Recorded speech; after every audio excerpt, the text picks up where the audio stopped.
স্বাধীনতা সার্বভৌমত্বের জন্য এই দেশের জনগণ যে কোনো ঝুঁকি নিতে প্রস্তুত আছে।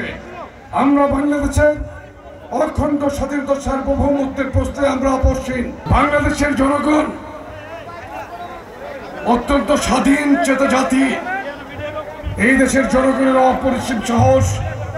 আমরা বাংলাদেশের ভূখণ্ড নিয়ে যে কোনো চক্রান্তের বিরুদ্ধে সবসময় সোচ্চার। ভারতীয় কর্তৃপক্ষ যেই ধরনের উন্নাসিকতা দেখাচ্ছে, একটি রাষ্ট্রের হাই কমিশনের নিরাপত্তা দেওয়ার দায়িত্ব ওই দেশের ভারতীয় কর্তৃপক্ষ, ভারতীয় রাষ্ট্র সরকার কর্তৃপক্ষ এখানে ব্যর্থ হয়েছে। জেনেভা কনভেনশন অনুযায়ী হাই কমিশনের নিরাপত্তা দেওয়ার দায়িত্ব তাদের, তারা সেই নিরাপত্তা দিতে ব্যর্থ হয়েছে।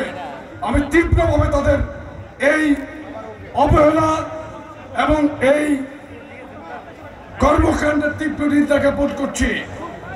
বাংলাদেশকে আপনারা প্রতিবেশী রাষ্ট্র হিসেবে দেখতে হবে। আমরা সুস্পষ্টভাবে বলতে চাই, বাংলাদেশের বাইরে আমাদের কোনো প্রভু নেই। আমরা বন্ধু রাষ্ট্র হিসাবে রাষ্ট্রকে প্রতিবেশীকে চিন্তা করি।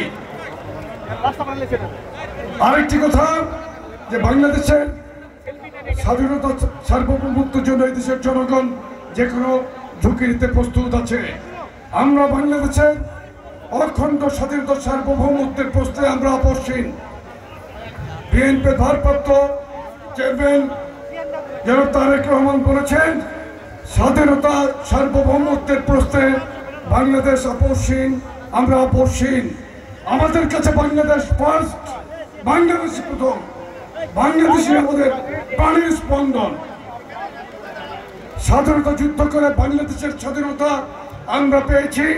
আমরা কেন রক্তচক্ষুকে ভয় পাই না। আমরা ভারতকে একটি বার্তা দিতে চাই, আপনারা আমাদের প্রতি যে ধরনের বিগত 15.5 বছর শেখ হাসিনা সরকারকে আপনারা আশ্রয় দিয়েছেন, প্রশ্রয় দিয়েছেন, এখনো এই ফ্যাসিস্ট হাসিনা আপনাদের দেশে অবস্থান করছে। আমরা অবিলম্বে শেখ হাসিনাকে বিচারের আওতায় আনার জন্য তত্ত্বাবধায়ক সরকারকে আহ্বান জানাচ্ছি। তত্ত্বাবধায়ক সরকারের প্রতি আমরা অনুরোধ জানাই, আপনারা ভারত সরকারকে বলেন শেখ হাসিনাকে এবং তার দোসরদেরকে ফিরিয়ে দেওয়ার জন্য। এদেশের প্রচলিত আইনে আন্তর্জাতিক ট্রাইব্যুনালে এই যে জুলাই আগস্টে প্রায় 2000 শহীদ হয়েছে, 2000-এর অধিক, এর মধ্যে আমাদের দলের প্রায় 2 শতাধিক নেতাকর্মী শহীদ হয়েছে। আমরা প্রত্যেকটি শহীদের হত্যার বিচার চাই। আমরা ভারতে এখন আওয়ামী সন্ত্রাসীদের যারা যারা অবস্থান করছে তাদের প্রত্যেককে বাংলাদেশে ফিরিয়ে আনতে হবে। আমাদেরকে ইস্পাত কঠিন ঐক্যের মাধ্যমে বাংলাদেশের স্বাধীনতার প্রতি যে শকুন দৃষ্টি দিয়েছে সেটাকে প্রতিহত করতে হবে।